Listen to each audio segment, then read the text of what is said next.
And I was on my own then. I was like, this is the last night I'm going to have a penis. And how did that make you feel? Scared, I think. How do you spend time in a body that you feel isn't yours? Is that what's eating you alive? It's poison. It's poison. Yeah. Complete this sentence for me, Zoe. For you, after having been through all of this, courage is?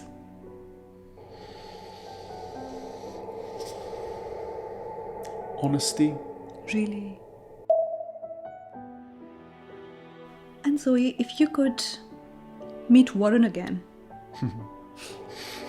what do you think Warren would say about you? I think I would need to spend some time with him. And what? And explain that all of the feelings that you're going to feel are going to be hard in those moments. I'd want him to be proud of himself for becoming me.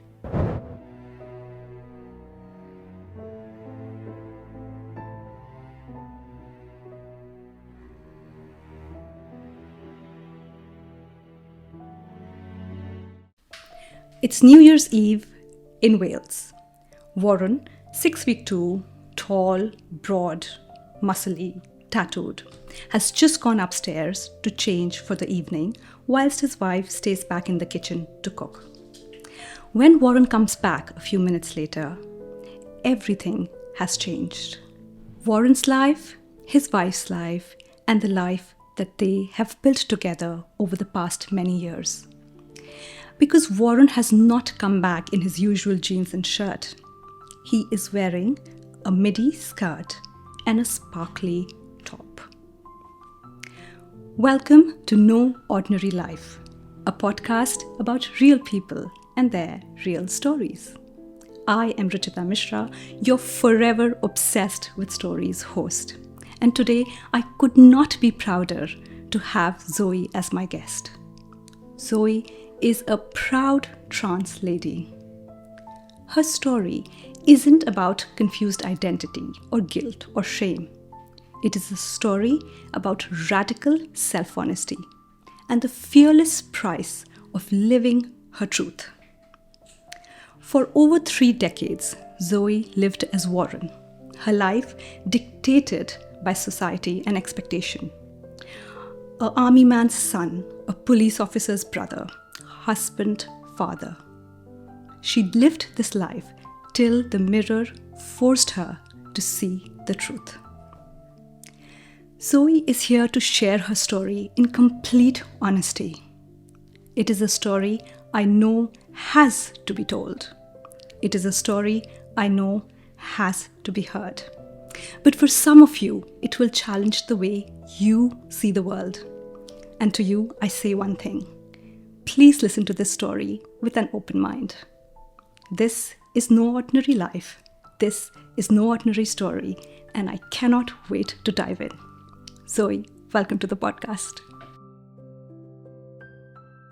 So Zoe, tell us a little bit about your childhood. Where do you come from? How did your family look like growing up? So I was born in Northern Ireland. My father was in the army at the time. My mum did different little jobs around wherever we were based. Because of my dad's position in the army, we moved around from Northern Ireland to Cambridge, to London. We spent 6 years in Germany. And it was a very typical 2-parent, 2-boy family, really. And what are your earliest memories of you beginning to feel like something was a bit off or beginning to feel a little bit different from the other boys around you? When did it start? I think for me, I've always been described by my parents as being very sensitive and emotional, even before I started hormone replacement therapy.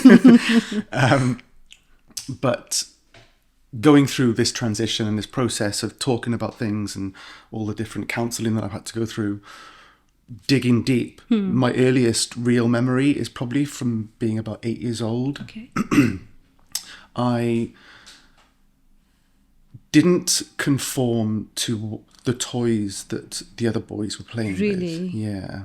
So although I enjoyed, building Lego and things like that, I wanted to play with my soft toys a bit more. And there were a couple of girls in like friends, families that had these dolls that I wanted to play with as well.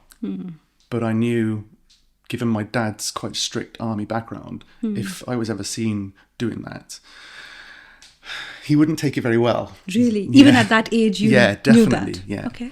I don't think they were outwardly judgmental, but it was one of those things you could just feel. So I escaped to the bushes to play with this girl with her dolls in the bushes to hide.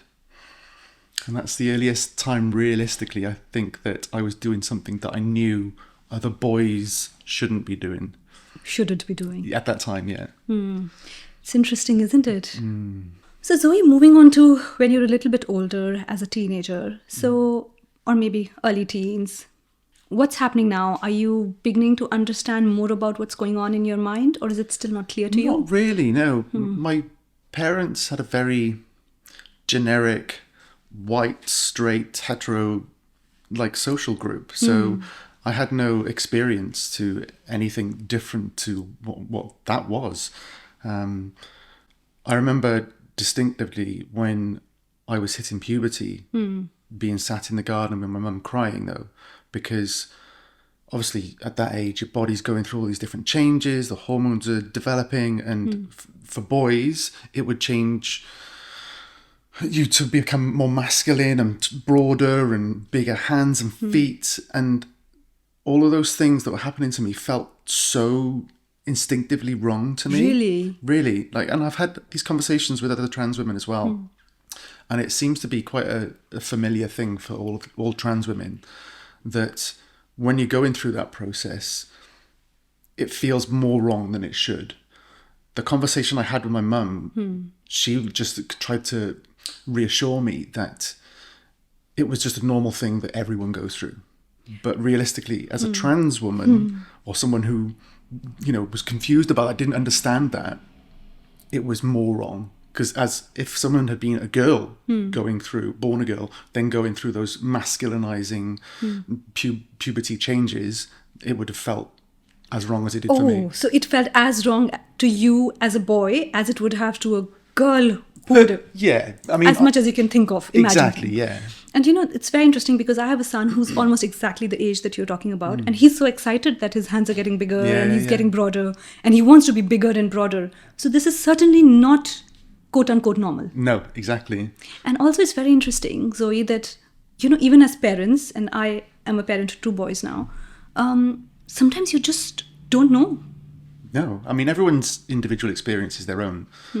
And although everyone throughout history you can document different ways of feeling and processes that people go through, and you can have a generalized kind of idea of what it feels like or what these moments are like. You don't really know until you speak to that individual person and about how they feel about it. And then as you're now hitting puberty, are you dating women or you're not dating? What's going on in your social life? I've always been interested in women, but I think, at that age I wasn't looking for relationships or anything at that age. I think, early teens, between 11 and 13, realistically. So I wasn't looking for anything. As I got a little bit older, I did the whole starting to kiss girls in the bus stop and those things, And did that feel normal? Yeah, I think so. I think my sexuality's never been in question. I think that's one of the key things. A lot of people think that if you transition from male to female or female to male, your sexuality will flip the other way. It doesn't. They're completely unlinked. And I should have, in your introduction, mentioned this, but you're a lesbian trans woman, so you always liked women. Yes. So as you're growing up and dating women, that part is fine. Yeah, definitely. And, I was all right looking. I was, as I got a little bit older, I was getting bigger and more masculine. And so I guess looking more like something that girls would find attractive. Heterosexual women would find attractive, yeah. So were you getting a lot of female attention? More than I think so. noticed. Really? I love it. Yeah. And by this time now in your late teens, has the realization begun to take shape that something is wrong or missing or different, or you're still just a little bit confused? What's going on? Very confused. I think I had moments of feeling like I wanted to be a woman, but I didn't understand it. Again, I didn't have the context of other people like that around me. Social media wasn't a thing until the early 2000s. So I was, born in 81. As a teenager going through the 90s, it was not a thing that was known in my circle of friends or families. But there was something that you felt was different, or you don't feel anything different so far? I thought maybe it was a kink, or maybe it was something that was wrong with me that I just needed to just keep hidden away. Oh, just push it under the carpet. Yeah, definitely. Don't tell anyone about it. And then what happened as you grew older? When did you find your wife, or did you have some multiple relationships before that? Yeah, many relationships, quite long-term ones as well. Really? Like 3 to 4 year relationships at a time sometimes. I've always been a very loyal person. Can I say, we've spoken not a few times. We had that one long discussion, and I could tell on the phone that you've got a lot of integrity. Oh, 100%. I think, all credit to my parents. That's one thing they brought me up to be, is honest and truthful and loyal. So that's something that I will always be, whether I was the male that I was perceived as before or the female that I am now. And when did you meet your wife then?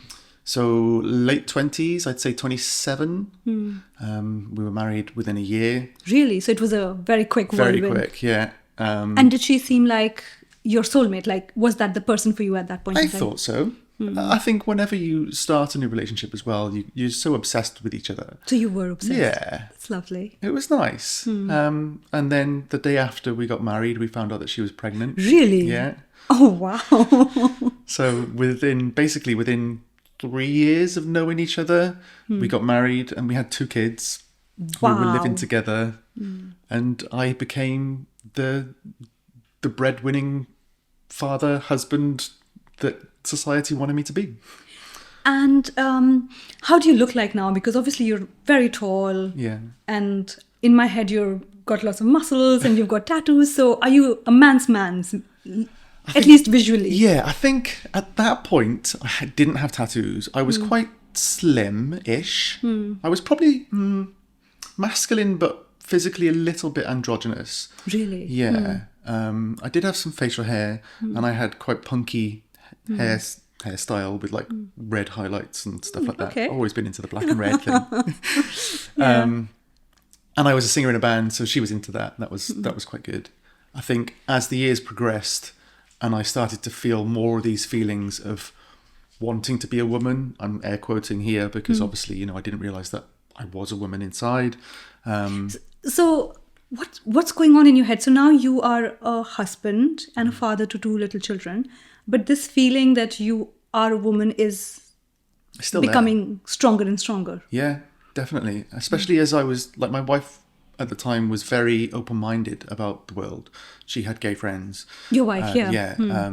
She, we went to the Rocky Horror Picture Show, and it was enlightening to me, like being involved in these kind of circles and having the opportunity to go to Rocky and dress in a basque and fishnet stockings and So was that wig. exciting for you? Yeah, I loved it. I mean, I was terrified at first, but once I did it and obviously felt the attention, being 6'2", when I first started, I had a couple of tattoos. I was very butch, beard, shaved head, and in a basque.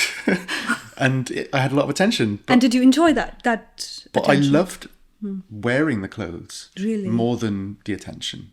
It felt... Liberating? Yeah, and empowering. Really? Yeah. How is that making you feel? Is there a slightly sinking feeling that you are in a different body, in a wrong body? Or are you still like, it's just a part of me, slightly kinky, maybe push it to one side? I think it was maybe becoming less of a kinky thing and maybe more of a confusion. Really? Yeah, I didn't understand that I was trans. I didn't know what trans was still. I mean, all through growing up, the only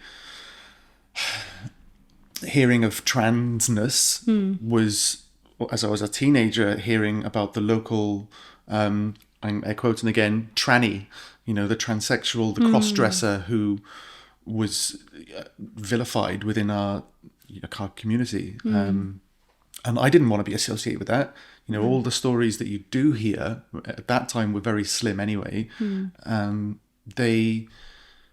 Scary. They're derogatory to trans people. So I didn't want to be associated with that kind of society.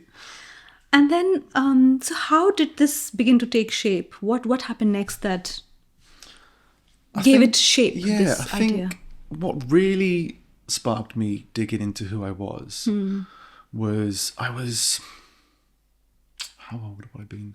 Mid to late 30s. Really? And I had a crisis in my life because my ex-wife stayed at home with the kids.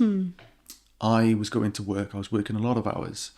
And I thought to myself, I'm doing a job just to earn money for the family, and I'm not doing what I love. I love music. I'm a singer. I'm a songwriter. And I've always wanted to work in music. I mean, ideally, performing on big stages across the world. But I thought, if I can't do that right now, let's get a job within music. How do I get that job? So I started looking into university courses. Wow. Okay.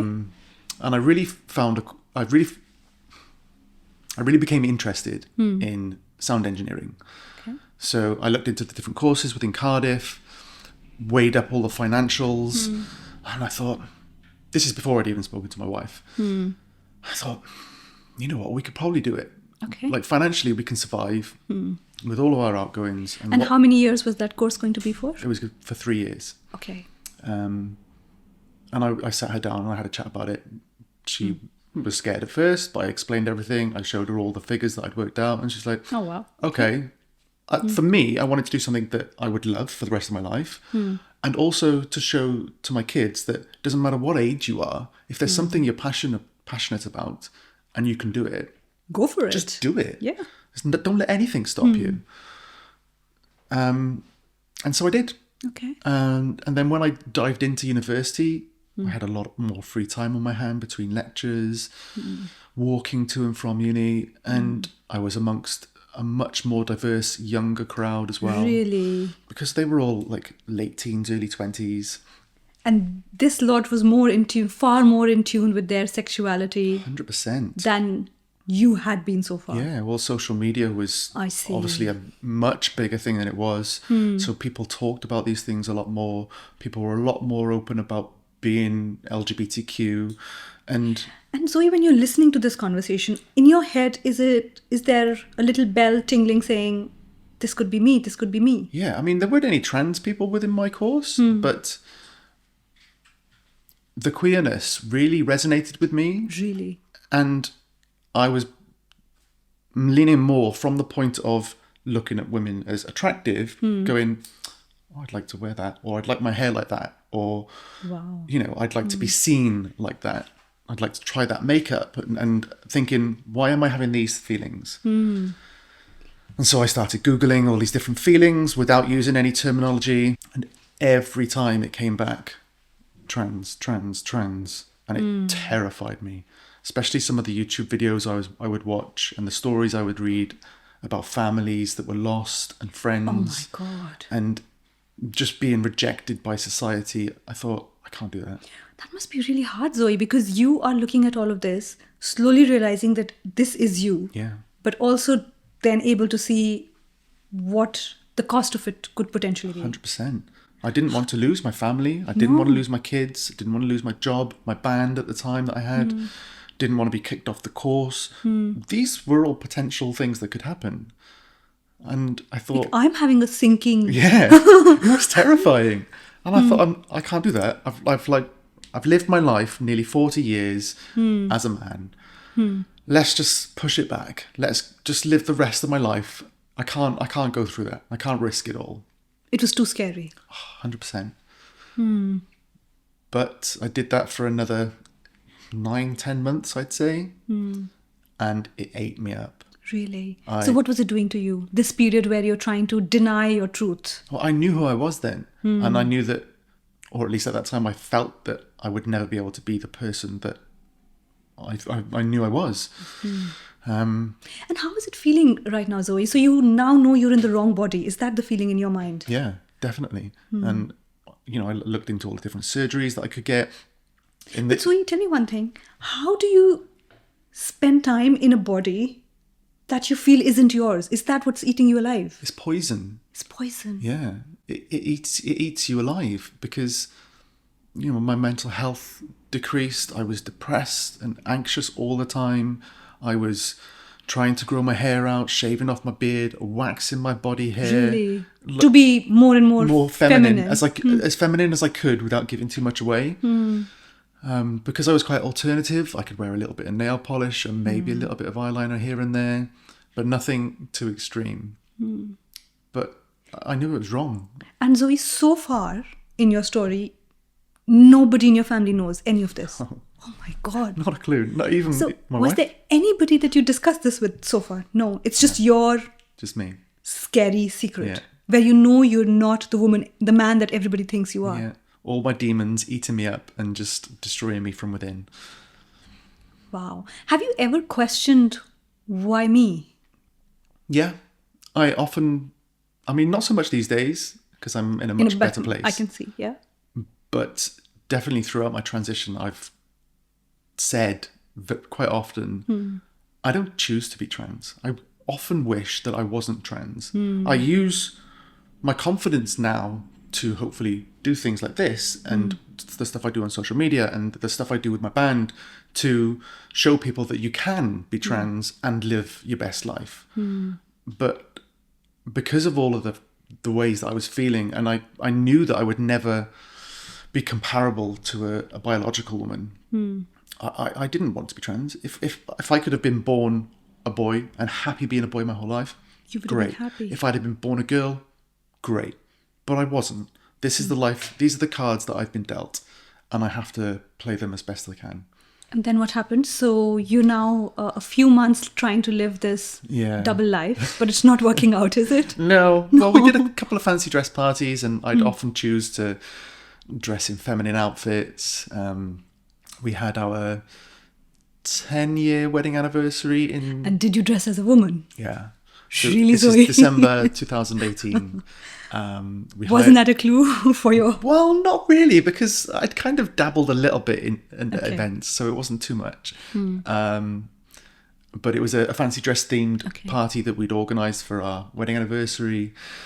And I decided to dress a 1980s roller skater girl with a big pink tutu. And, really? Yeah, I loved it. Love it. Yeah. And then I ended up singing in roller skates, which was such an experience. Singing in roller skates. Amazing. Yeah. But it was literally 3 weeks after that. It was coming into New Year's Eve. And that is where everything changed. Yeah. So that's the part which we started the podcast from.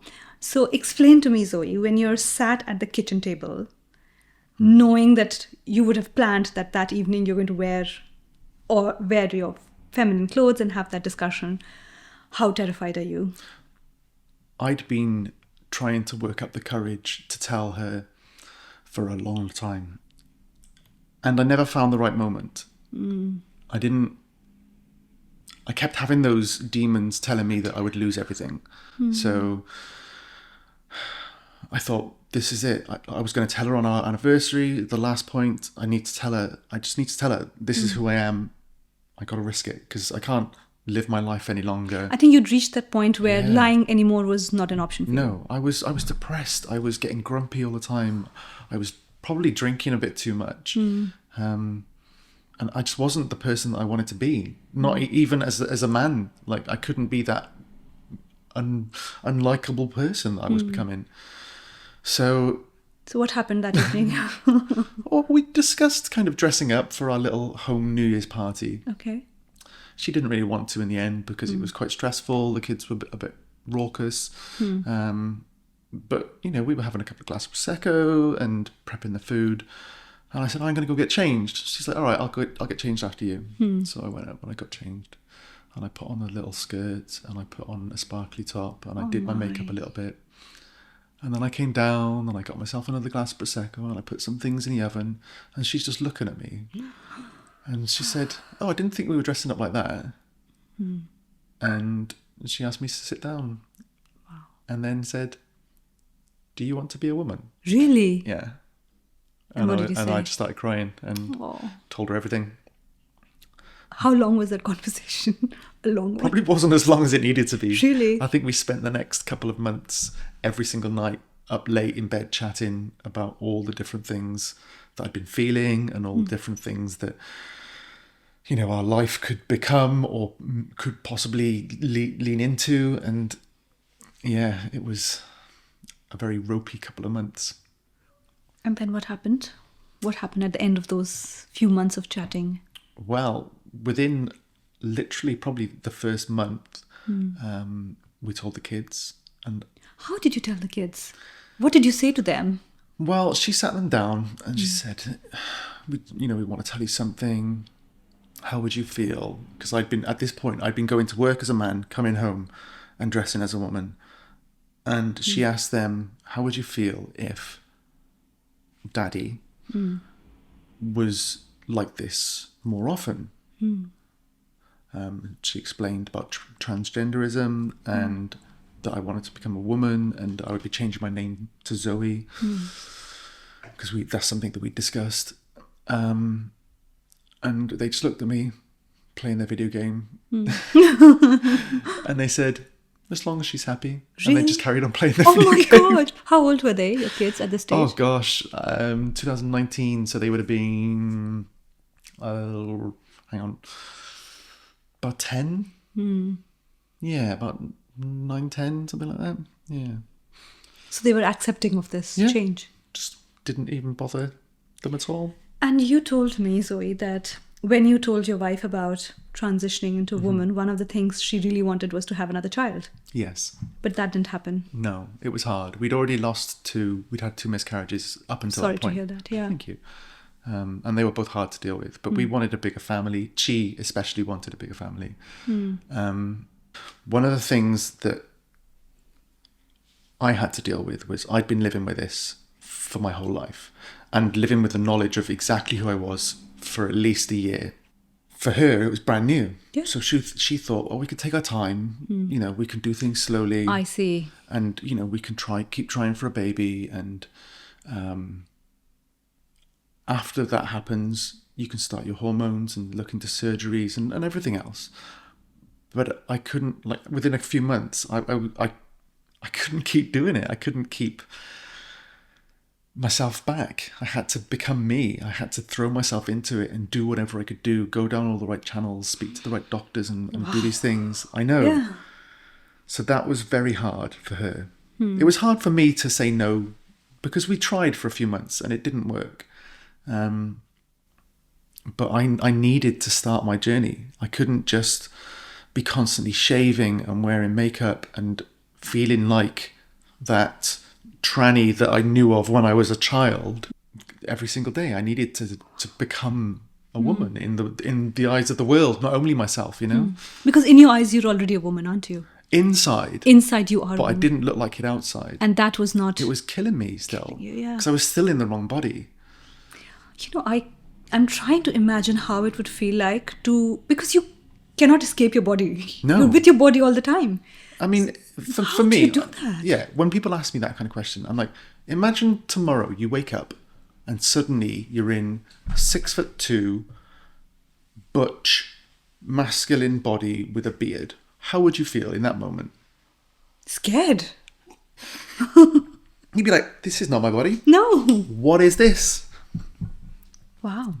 And then what happened? So your wife wants a third child, which is not happening.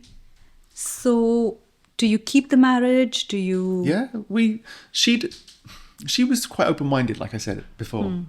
And she had told me at that point that she'd had a previous relationship with a woman and it wasn't something that could or that should separate us. So at this point, were you thinking of still staying married, you as a woman and you being a lesbian couple? Yeah. Okay. Definitely. She did have a moment where, she was almost grieving her husband and she was upset, and our son at the time came to her and was like, "What's wrong?" And she said, "I feel like I've lost your daddy." And he just looked at her and said, "He's still there inside of Zoe." Oh. I'm just like, and then at that moment she went, "Oh yeah, he's still the same person." And I was becoming, although I was terrified still, I was becoming happier and calmer, and I was becoming more me, if anything. It's crazy, isn't it? Yeah. How, when you started the journey to become a completely different body, in that journey you were becoming you. Yeah. And everyone goes through the journey of figuring out who they are in life, whether it's finding the right career, the right relationship, the right body, fashion that you like. You know what I mean? Yeah, I know what you mean. One thing I want to point, I just mentioned fashion. So when trans women, especially older trans women, start their journey and start hormones and start presenting as women, reflect back to when you were in your early teens, okay, and you're experimenting with makeup, with fashion. You know nothing. No, nothing.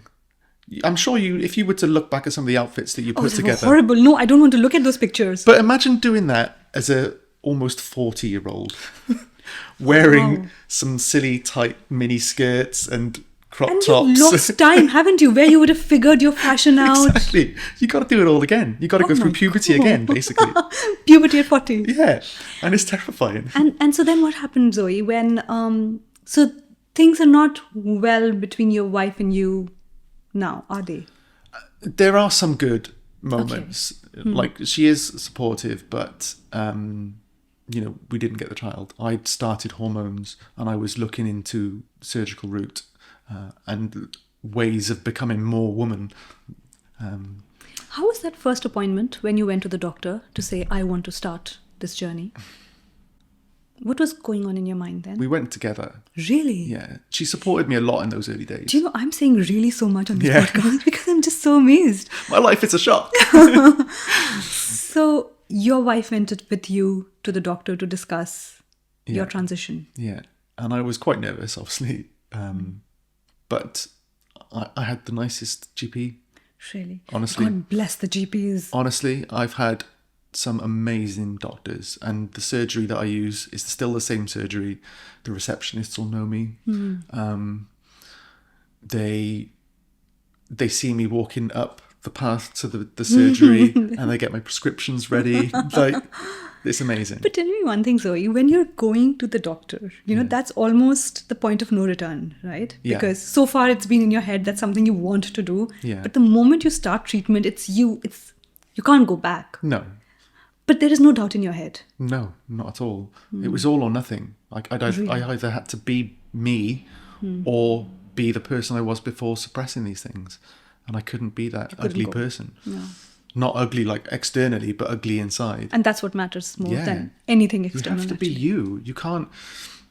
Again, the integrity, the honesty, the truth that is part of my core. I had to be that person. Do we talk about the treatment now, Zoe?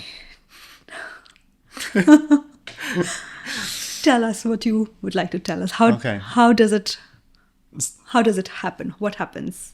So it's a very drawn out process. How long? How many years did it take you to transition from?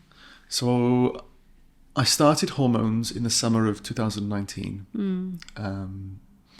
I think by the September-ish, I was on testosterone blockers as well. So that so they block your testosterone and they give you estrogen. Yeah, and so you have them separately. So you have your estrogen every day in various forms, and then testosterone blocker every 3 months. And the estrogen will give you a feminine voice, slightly softer feet. No. So what does the estrogen do? It doesn't affect your voice. Okay. That's the thing. If you're a trans man, the testosterone will affect your voice and make it deeper. Estrogen does not do that to your voice. It does nothing to your voice, which is something that I've had to struggle with, especially at the time I was working part-time in an office, and I'd take a lot of phone calls and I'd get misgendered a lot, which was difficult. but it's something that I've had to learn. So what does the estrogen do then? So it will soften your skin, become less oily. Will the facial hair stop? No. No. It Okay. slows the hair growth. I've had to have some laser surgery to Okay. remove hair on my face. It moves, it doesn't move. It changes how the fat develops in your body. And, Okay. you slowly develop Okay. breasts. And, instead of putting on weight maybe in your belly, it'll go more on your Hips thighs and hips a little bit. A more feminine body. Yeah, slightly shape. more feminine, yeah. I think And then what does the testosterone blocker do? so that will a couple of things. It will stop me losing any more hair on my head Okay. because I'm not having the DHT, which causes male pattern baldness. And it will give estrogen the opportunity to do as much as it can. All right. Okay. And it also affects your sex drive and all these different things as well. And as you start taking these hormones, can you feel a difference in the personality that you I don't think my personality, my... temperament? yeah, I was becoming calmer. I was becoming very emotional. So that's a woman thing, is it? Oh my God, honestly. Zoe, you're one of those very few people who've seen been both man sides. and woman, so you can tell. I get asked for advice from different people about things. I'm like, oh yeah, well, they're being a jerk because they're a man because of these reasons. They just need to have it explained this way and you'll be fine. I remember the very first time... There's a career there, Zoe. Yeah, maybe. Yeah. I was in the shop with the family and we were getting some sandwiches, like some meal deals for a little picnic that we were going on. And we're all there just looking at the sandwiches there, like, yeah, I'll have this, I'll have that. And I'm just looking at the sandwiches and I had to walk away. Why? My wife found me crying a couple of aisles away Zoe, why? because I couldn't choose a sandwich. my hormone levels were all over the place and I was crying over Okay. sandwiches. So it is hence proved that when women do these things, it's actually It's estrogen. Blame estrogen. Blame estrogen. 100%. And then imagine when women are pregnant, Yep. everything is allowed Yeah. then. I understand You've been there, done hormones that. so much. I cry over the strangest things. Well, I do. But it too. feels good. Yes, and after a cry, you feel so like Oh my God. I feels right. hardly ever cried before. I would just get like annoyed, angry. tense and angry and I'd have to fix everything and I'm just like, now I'm just like, I can't fix that. Let's have a cry about it. I feel better now. Maybe have a glass of wine. Oh wow! And did you feel less need to talk things out when you were a man, and more need to talk things over now? Is that also a gender thing? Yes, It is, I think so. I think I've had to learn to become a better communicator. I've always been a good listener, but never been great at communicating how I feel or some of my thoughts. And I think in my career now as a manager, it's really helped me. EQ is the most important cue anywhere, I think. Yeah. So then what happens? So you've gone on hormones, and what's the next step? Is it the surgery? Yeah, so that's a really long process. Oh so my God. there's It's some, making me nervous. yeah, there's so many gatekeepers. You have to have like 2 meetings with mental health teams. You must, because they have to check if you're sure about this. Yeah. And, I went to them both with my wife at the time. Then they give you 2 separate consultants to have conversations with who have to sign you off. And that And are they checking if you really mean what you're saying? yeah. They're like checking your background, making sure you have to live in your chosen gender for X amount of time. I'm sure it's like 2 years that you have to live as the chosen gender that you want. So before you transition, they make you live as a woman, in your case, for 2 years before you can get the surgery. Yeah. Which is wow. so horrible sometimes. Why? I mean, I understand. Well, because you've got all these body parts that you feel are less and less part of you. And you're being forced to live in this prison-like body, which is exactly. not yours. I but totally you, understand yeah. it though. Like, Yes, because I get both points. You've Yeah. got to be safe, and you don't want someone making the wrong decision. So you need to experience life as best you can in the way that you will continue for hopefully the rest of your life. And for some people, maybe that's the point when they decide this is not for them. Maybe, so, yeah. Who knows? And that's This could fine. be important. Yeah. So then you spend 2 years as a woman going through this process, just living in your body. Yeah, and then I think 2023-ish, Oh, I had and my by this time, surgery. you're still married? What's happening in this? So we separated the summer of 22. And why did you separate, Zoe? I think we just grew apart. Really? I became... Of all the things that are happening. Honestly, like, she was supportive of my transition. I think... Amazing, yeah. I mean, I can't speak for her, like, but I think the whole not being able to have any more kids was one of the factors. But she loves the kids so much and she takes care of them. So, you know, she's a good mum to them. And so there was a very difficult night you had during this period, isn't it? When your mum had to be called. oh yeah, so it was that same summer that What happened? basically, because we'd already discussed separation. We were sleeping separately. So she was sleeping in the bedroom. I was sleeping on the floor in the living room because I'm 6'2" and I didn't fit on a sofa. Can't fit in the sofa. See, that's a problem I never have. I fit in a chair also. Kill out like a cat. You know, I don't need to fly a business. No? Because I'm one of those very few people who are comfortable in the economy. I love that for you. Anyway, yes, so go on. So I felt very isolated in the house because we were talking less and it was becoming more of a business agreement, like the way the house run and things. So I started going out more, drinking more, coming home drunk, not being aggressive or violent. I don't think that's just, in your... No, but just isolating myself then even more, I guess.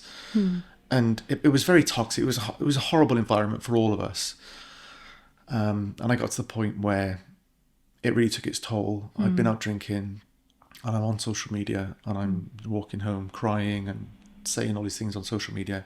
And I just started walking in the road saying, come on, someone run me over, basically. I want to end it.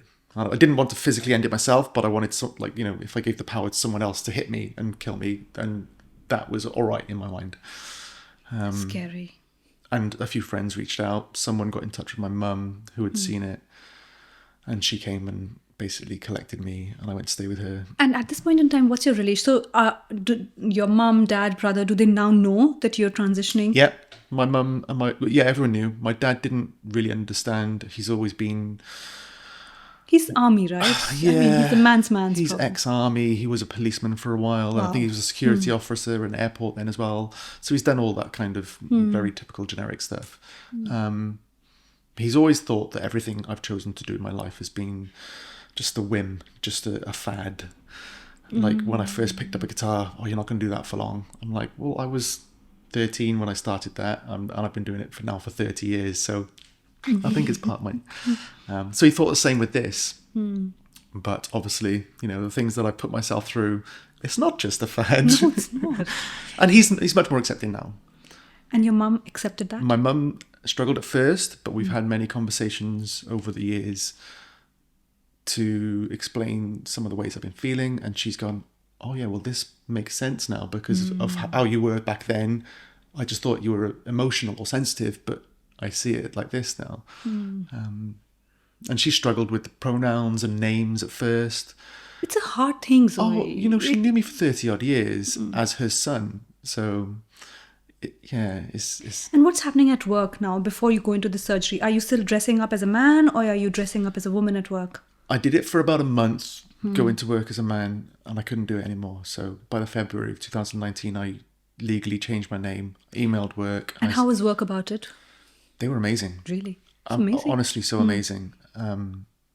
They put into place lots of safeguards so that all managers within the whole of the building knew.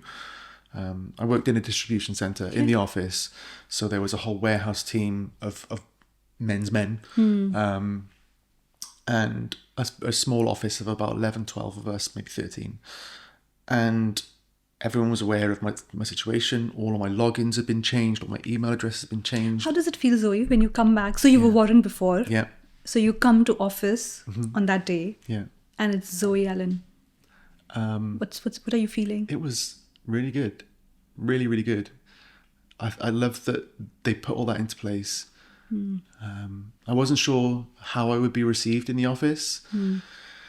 I thought, are they going to say anything to me? Are people going to start ignoring me? Are they going to make some big fuss about it? But I walked in, sat down at my desk. Everyone carried on. On in. I was like, no one's going to say anything. Like, everyone knows, but no one's going to say anything. So you're dressed as a woman now, this day? Very slightly. Okay. I think I was wearing jeans and maybe a pink fluffy jumper. Like, I didn't really have a wardrobe then. But then one woman, Jo, she came over and she gave me a card and a little gift, a little mug. And she said, "It's lovely to meet you, Zoe." And then she went, "Sit down." And that was the fuss. And I'm like, that's perfect. That's all I needed. So did everybody need to meet you then? Like, emotionally, because you're now a new person? They just treated me the same as they always had. Like, I was part of the team, and they came to me with the same problems and spoke to me pretty much exactly the same. And I was grateful for that, because I wasn't changing. I was just evolving, I guess. Yeah. Do you know, in my mind, there is a butterfly, Yeah. a caterpillar, a pupa, Exactly. and then butterfly. So coming back to our main storyline, so when you go to your mum's house and when you come back, something's changed in your house, hasn't it? Yeah. So that is... I was going to come back after a couple of days, but we had a chat, my ex-wife and I, about everything, and she was like, "We're going to move out." And I just gave them space, basically, to figure that out. So I was away for about 5 weeks, maybe 4 or 5 weeks. And when I came back to an empty house. So did you not get a chance to say goodbye to your children? No. And how many years ago was this? That was 3 years ago, this summer. And you've not spoken to your... I've not spoken to or seen them since, which is difficult. Of course it is. And again, I would never say anything bad about their mum. I would love to see them. And I wrote to them for a very long time, never had a response. I can't contact them on social media. I can't message them or call them. I have some contact with her via email, and it is getting better. Okay. Which is positive. And, you know, I'm just letting them know that I'm here Whenever they're ready. Yeah. So all of this has happened, and then you step into the biggest change of your life, which is the surgery. So do you go in alone? My mum and her friend gave me a lift because the surgery was in London. Wow. So how are you feeling that morning, Zoe? You know what? I think I hadn't processed it. Like, all the way up until that day. And I didn't know what to do with myself. So I was a passenger in the car. So that was strange. Like, I think if you're driving somewhere, like if you're driving to your own appointment, you're concentrating on the driving. So it's not, you can't really think about it too much. But I found myself overanalyzing everything. I hadn't been scared. I hadn't been excited. You hadn't been? No. Okay. But on the morning of it, of going for my surgery, I started to feel nervous. So you go to the hospital the night before. Okay. And they check you in, they show you your room, nice little room, they give you dinner. And my mum left, and I was on my own, and I was like, this is the last night I'm going to have a penis. And how did that make you feel? Scared, I think. Really? I was like, it was a weird mixture of excitement and fear. It must be, yeah. Because I was like, right, this is what I want to do. And, you know, up until the point of the morning, I could turn around and say, look, I need to go. I need to go. And I contemplated it. Not because you didn't want to do it, but because you were scared. Yeah, I understand. Yeah, it's a big deal. Yeah, like, I'd read about the surgery, and there was a lot of good information about it, to a point. Scientific information, not experiential information. We will set that right in a minute. Yes, you will all find out. Yes. So I knew some of the things that could go wrong, and the consultant, when they sat me down, originally they were like, right, these are some of the things that could go wrong. It's a list of horrifying... Honestly, like 2 holes becoming 1, and the clitoris that they create falling off, like... What? Honestly, maybe not having any sensation down there at all. And it's not like I was looking for relationships with men, but I still had my sexuality that I needed to sort out in some way. And I was scared for that. I was scared of maybe dying on the surgery table.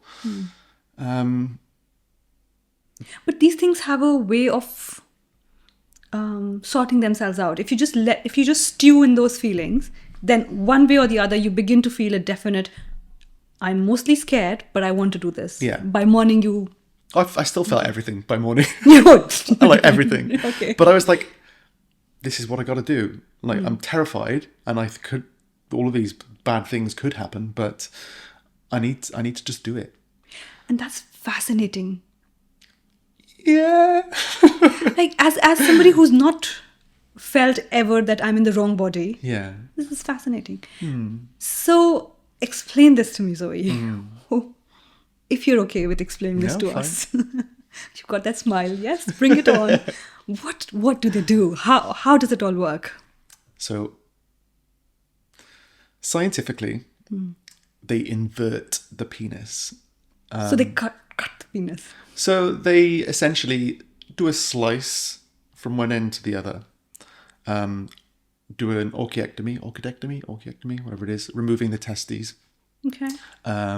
They take most of the inside out whilst preserving probably 2/3 of the urethra. They regraft the end of the penis and change it into what then becomes your clitoris. And they do all these folds and stitches and turn the outside of the penis inside out and stitch it up inside you. So that I still have my penis, Do you know- but it's now a vagina. You think of that emoji with the mind blown? Yeah. That's how I'm feeling right now. So, okay. So they take the penis and turn it inside out and make it a vagina. Pretty much, yeah. How amazing is that? I mean, it is. And it works. Brutal. It works well enough for me. Congratulations, Zoe. Wow. And how long does this surgery take? An hour or two, maybe. That's it? Like, I was woken up at maybe 6 o'clock in the morning, a bit delirious, told to go to the toilet, then taken with a pillow to the operating room and given the morphine and put to sleep, and woke up a few hours later, all done. And I'm like, what? So you go at 6 o'clock, you have a penis. At 10 o'clock, you have a vagina. Is that how it works? Pretty much, yeah.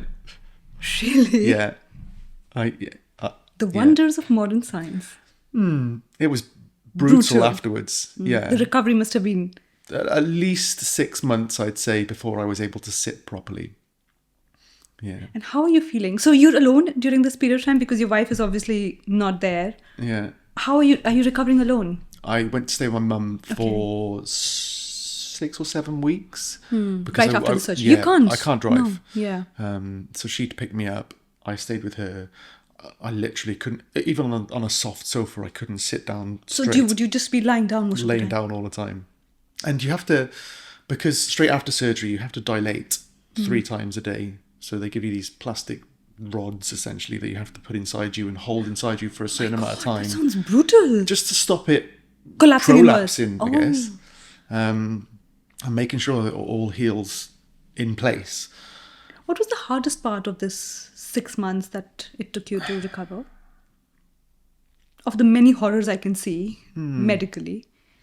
I think the bleeding and not knowing where it's coming from and why it's bleeding. Because I got to a point where, because obviously I've had the stitches, and, you know, over a period of time, especially in that first 6 weeks, some of the stitches start coming out because they do. They're not ones that need to be removed. They just fall out when they fall out. And I'd just done one of my dilations at my mum's, and I have to go in the shower and I have to rinse everything off and make sure everything's clean. It's hard to do all of this. It was uncomfortable because I was only on paracetamol and ibuprofen, so I had no strong painkillers, and everything was still tender, even like a couple of months afterwards. You know, it's making me think of my C-section. Yeah, Horrible. it's not nice. No. But I'm getting dry, and I'm like, it's bleeding. I can't see what's going on. I can't physically like this. And I just screamed my mum.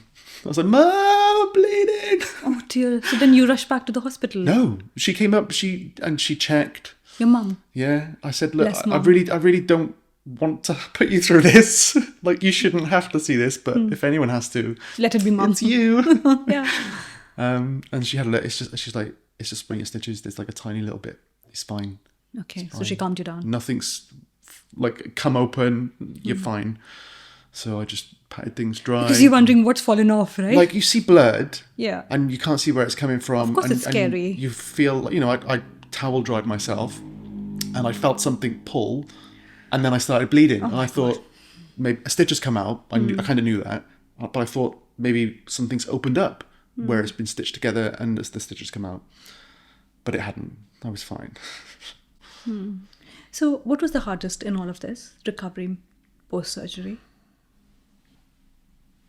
I think the dilation, probably. It took up such a lot of my life. Like 3 times a day for probably about 40 to 45 minutes a time. Okay. It's a lot of Too time much. to consume just doing that. And you had to do that for a few months. And Zoe, for any other man now going through this medical procedure or thinking about going through this medical procedure, just from the medical point of view, what would your advice be to that person?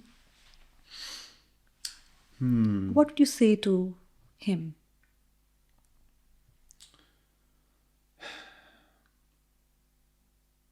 Firstly, be 100%, Sure.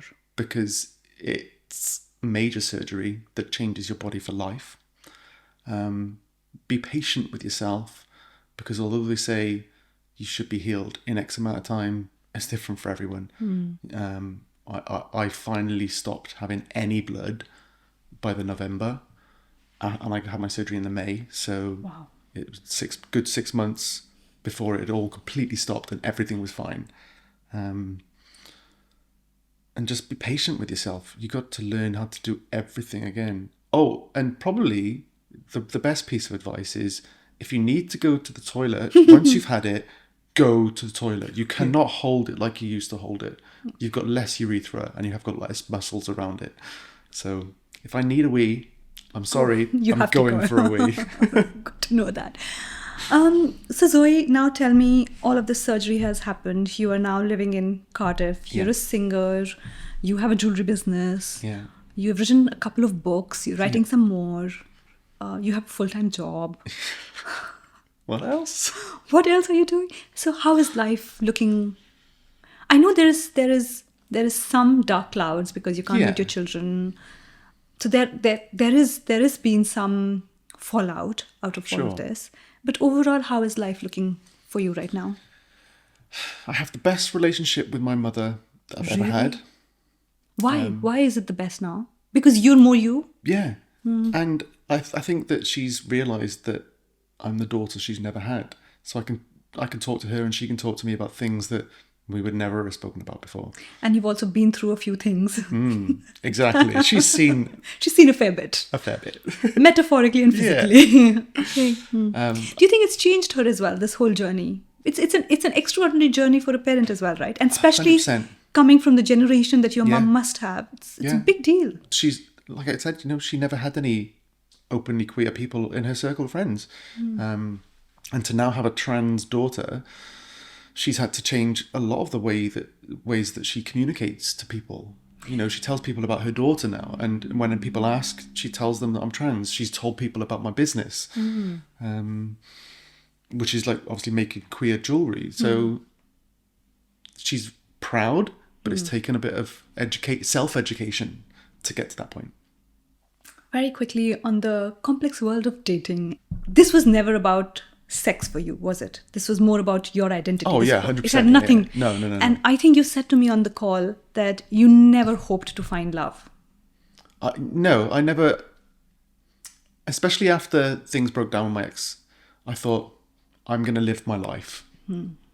Just as me. And So all of this has been about being honest to yourself and being comfortable in the body that you have been. yeah, 100%.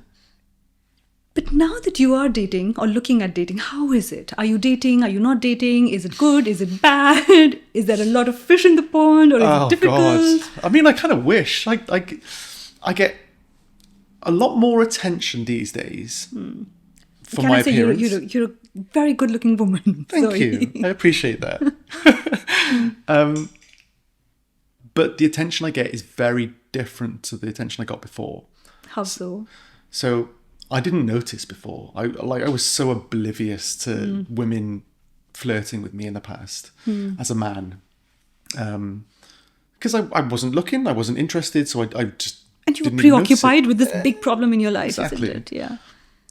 But now I don't feel like women flirt with me. They chat to me like a sister, and we chat, like I get compliments about my hair, and I compliment an outfit or whatever. You know what I mean?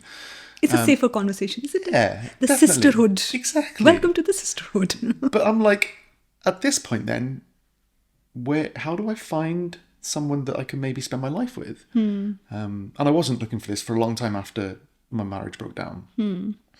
But after a while, I started looking at dating apps.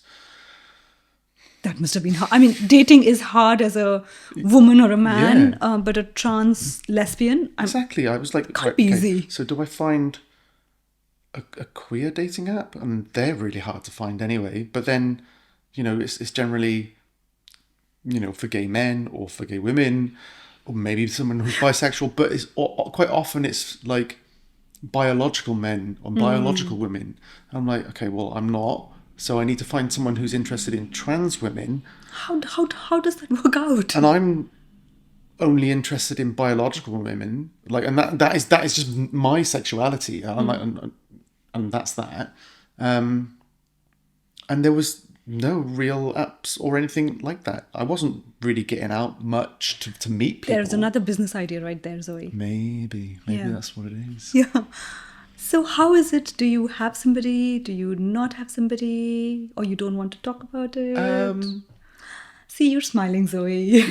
I'm in a good place, I'd say. I started dating someone maybe 7 months ago. Really? Oh, yeah. And how is it? Is it going well? She's amazing. Yeah, she's So there's a happy inspirational. ending. Definitely. Oh, yeah. I'm so happy for you, Zoe. She likes me for me. And she's very independent, so she doesn't rely on me. She just lives her life her way. If she wants to go to Greece, she'll go to Greece. Love it. She'll be like, I'm going to Greece tomorrow. I'm like, okay, Enjoy. go for it. So tell me one thing, Zoe. When, after going through all that you have gone through, when you hear somebody say that they love you, that must land differently, right? Because they are loving not just you, but your journey, your baggage, your wisdom. Yeah, I think It must be different. when you've gone through something like this, and maybe it's a trans thing or what, I'm not sure, but when someone is with you and they're like committed to you, you appreciate it more. Yes. You don't take it for granted, because I'm not a woman as society sees women. So I can't be a generic lesbian.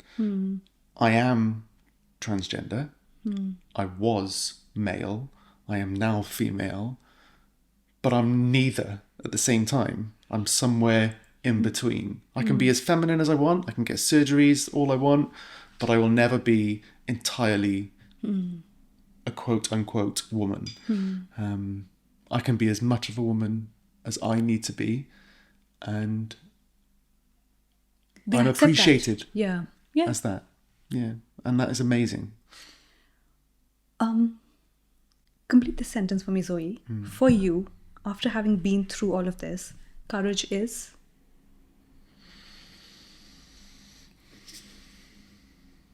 Honesty. Really?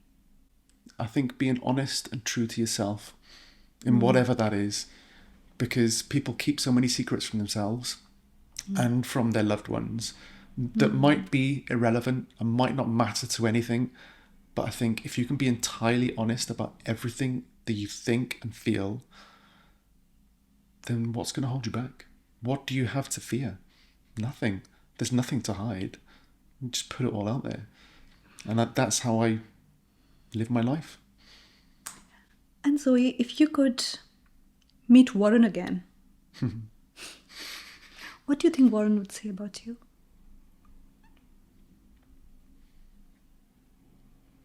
I think I would need to spend some time with him. And what?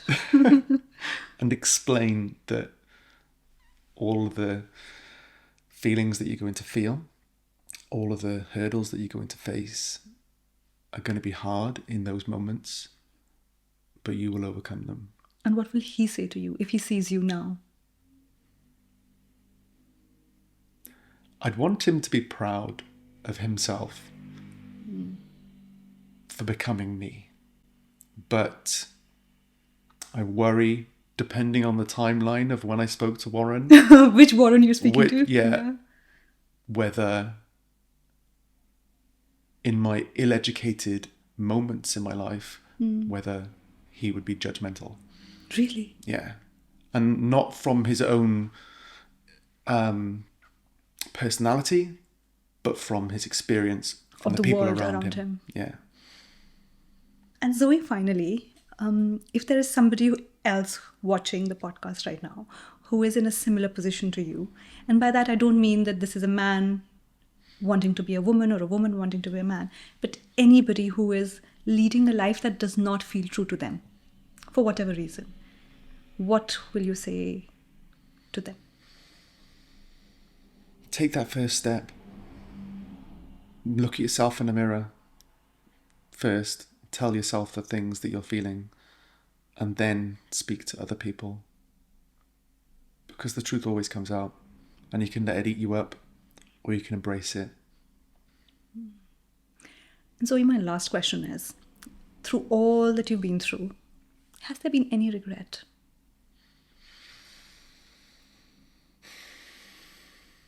I often think I wish I could have transitioned as a teenager. Really? Yeah.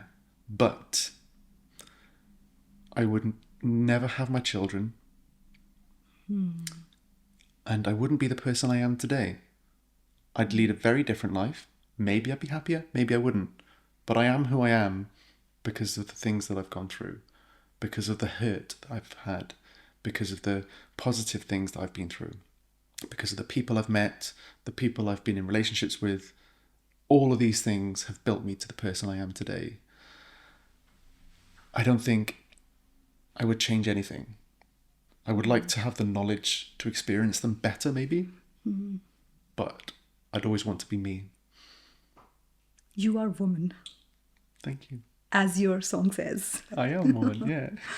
So I'm a singer for a rock band called Phoenix, who 3 out of 5 of us are trans women. All individually amazing musicians and artists in their own right.